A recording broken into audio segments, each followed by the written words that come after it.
cities like Windhoek, Dubai, Cairo, Perth, and others familiar with desert terrain and seafaring history. How did a ship full of gold end up in the desert? No, this isn't a movie plot, it's real history.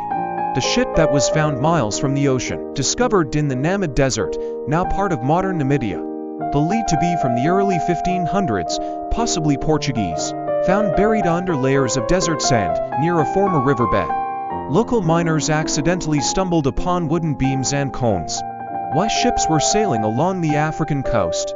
Explorers often hugged coastlines to avoid open sea storms. The route linked Lisbon to India, with stops at Cape Town. Navigators used wind patterns called the trade winds. The skeleton coast was notorious for rough waters and shipwrecks. How a ship ends up in the middle of the desert? The Namib Desert's coastline has shifted due to rising sands.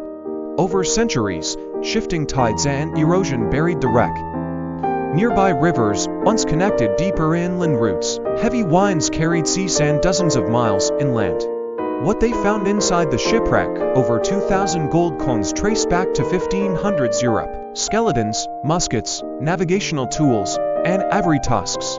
Portuguese crosses and cannonballs still intact. A sunken time capsule of global trade routes.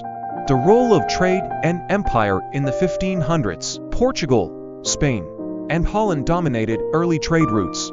Ships carried spices, gold, textiles, and slaves. The ship was likely part of a treasure fleet to India or Asia. This era sparked global migration and colonialism. Why this discovery matters to desert nations today. Cities like Dubai, Windhoek, and Cairo revalue maritime history. It reveals how deserts were once vibrant trading crossroads. Encourages modern investment in desert archaeology. Sparks tourism and local pride in ancient trade networks. Environmental forces that shift landscapes over time. Ocean currents and climate cycles reshape coastlines. Sand dunes can move entire landmarks over centuries. The ship's location shows how dynamic deserts can be.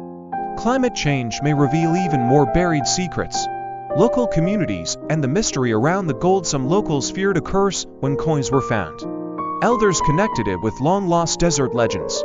The Namibian government safeguarded the site. Ethical debate on returning gold to original nations. What the coins tell us about the global economy. Mint marks from Seville, Lisbon, and other cities, each coin tied to known monarchs and dates. Shows trade was global even before modern banking. Gold held constant value across continents. Like, comment, and subscribe for more true stories that sound stranger than fiction. Which part shocked you most? Let us know in the comments.